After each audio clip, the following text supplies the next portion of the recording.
Students, UPPCS prelim series 2021 को start करते हैं और आज के जो 10 मोस्ट एक्सपेक्टेड क्वेश्चंस हैं उनको डिस्कस करते हैं। स्टूडेंट, आज के सभी क्वेश्चंस इंडियन पॉलिटी सब्जेक्ट से रिलेटेड हैं। आज का पहला क्वेश्चन है, the parliamentary form of government was first introduced in which country. जो पार्लियामेंट्री फॉर्म ऑफ गवर्नमेंट है उसको सबसे पहले कौन सी कंट्री में इंट्रोड्यूस किया गया। स्टूडेंट, इसका आंसर है ग्रेट ब्रिटेन, जिसे कि यूनाइटेड किंगडम भी कहा जाता है। जो पार्लियामेंट्री फॉर्म ऑफ गवर्नमेंट है उसका इंट्रोडक्शन सबसे पहले ब्रिटेन से किया गया था, यूनाइटेड किंगडम से किया गया था।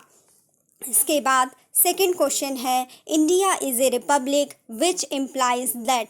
स्टूडेंट, इसमें पूछा गया है कि इंडिया एक रिपब्लिक स्टेट है, इससे ये किस चीज़ को इम्प्लाई करता है, इससे क्या चीज़ प्रदर्शित होती है। स्टूडेंट, जो हमारा इंडियन स्टेट है वो एक रिपब्लिक स्टेट है। इससे ये पता चलता है कि जो इंडिया का जो हेड ऑफ द स्टेट है, जो हमारे प्रेसिडेंट हैं, वो क्या हैं, इलेक्टेड हैं।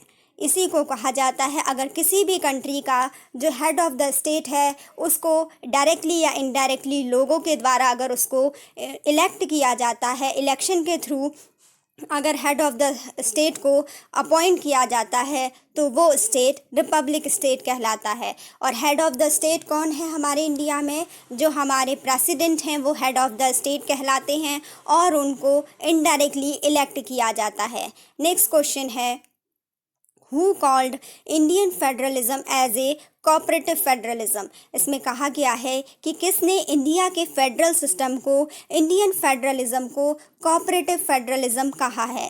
इसका आंसर है ग्रेनविल ऑस्टिन। ग्रेनविल ऑस्टिन जो कि एक हिस्टोरियन थे, उन्होंने इंडियन फेडरलिज्म को, इंडियन फेडरल सिस्टम को कहा कि ये क्या है, एक कोऑपरेटिव फेडरलिज्म है जिसमें कि जो सेंटर है और जो प्रोविंशियल गवर्नमेंट है, जो स्टेट की गवर्नमेंट हैं, वो आपस में कोऑपरेशन से अपना फेडरेशन को चलाती हैं और इसमें सेपरेशन ऑफ पावर किया जाता है सेंटर और स्टेट के बीच में।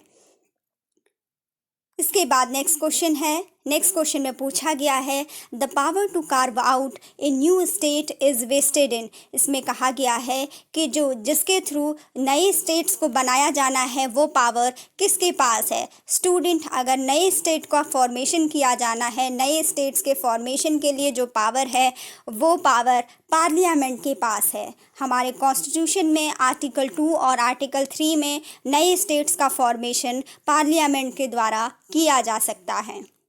स्टूडेंट, इसके बाद नेक्स्ट क्वेश्चन है, a bill for the purpose of creating a new state in India must be passed by. इसमें ये कहा गया है कि अगर कोई भी बिल है जिसके थ्रू, जिसका मेन पर्पज़ है कि उसके थ्रू किसी भी एक नए स्टेट्स का फॉर्मेशन किया जा रहा है, तो उसको किस तरीके से पास होना चाहिए। स्टूडेंट, इसका आंसर होगा कि उसको पार्लियामेंट में सिंपल मेजॉरिटी से पास होना होगा और जो नए स्टेट का फॉर्मेशन है वो किया जा सकता है। सिंपल मेजॉरिटी पार्लियामेंट में उसके लिए मिलनी चाहिए।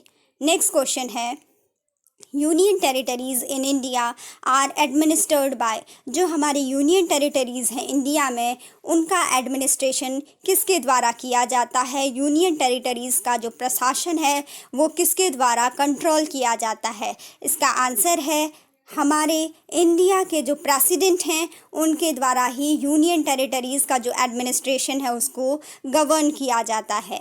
नेक्स्ट क्वेश्चन है, which article of the constitution ensures the freedom of press.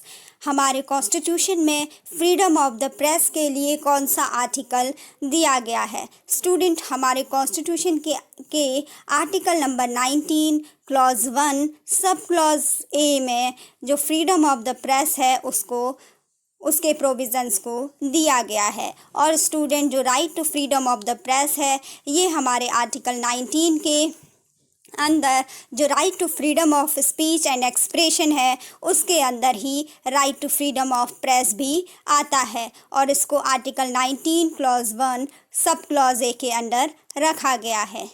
Next question है, which right is available under article 19 clause 1 sub clause D read with article 21।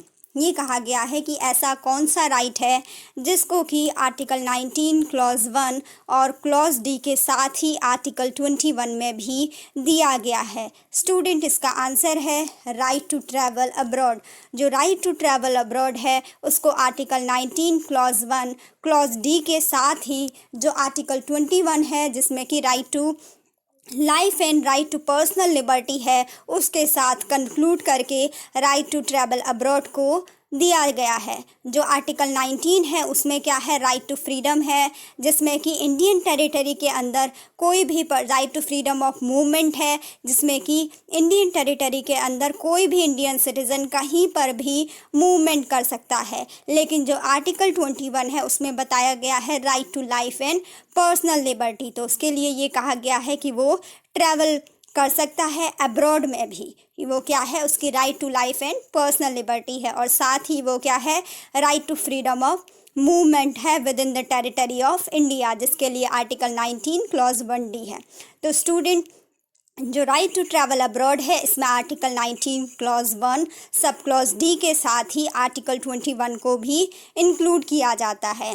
Student, इसके बाद next question है, which constitutional remedies is also known as postmortem.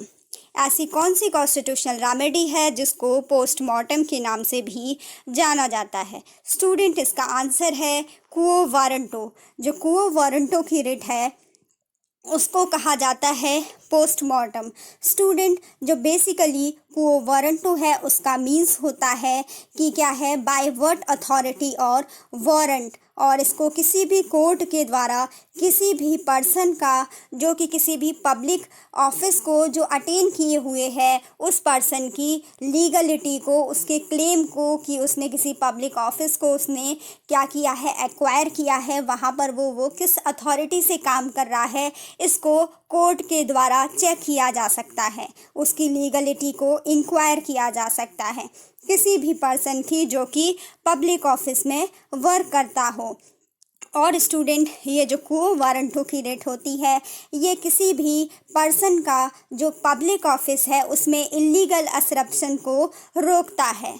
Student, जो ये क्वो warranto की writ है इसमें कहा जाता है कि ये एक ऐसी रिट है जिसको कि किसी भी इंटरेस्टेड पर्सन के द्वारा इस रिट को इशू किया जा सकता है। इसके लिए ज़रूरी नहीं है, ये एक अकेली ऐसी रिट है कि जिसके लिए कि ये ज़रूरी नहीं है कि कोई एग्रीव्ड पर्सन ही इस रिट को इशू करे, इसके लिए कोई भी इंटरेस्टेड पर्सन भी इसको इशू कर सकता है। लेकिन स्टूडेंट, इस रिट के लिए ये कंडीशन होती है कि जो ये क्वो वारंटो की रिट होती है इसके लिए जो पब्लिक ऑफिस होगा वो परमानेंट कैरेक्टर का होना चाहिए, जिसको कि हमारे कॉन्स्टिट्यूशन के द्वारा बनाया गया हो। उसी पब्लिक ऑफिस में काम करने वाले किसी भी व्यक्ति की आप लीगलिटी को क्लेम कर सकते हैं या फिर उसको चेक कर सकते हैं।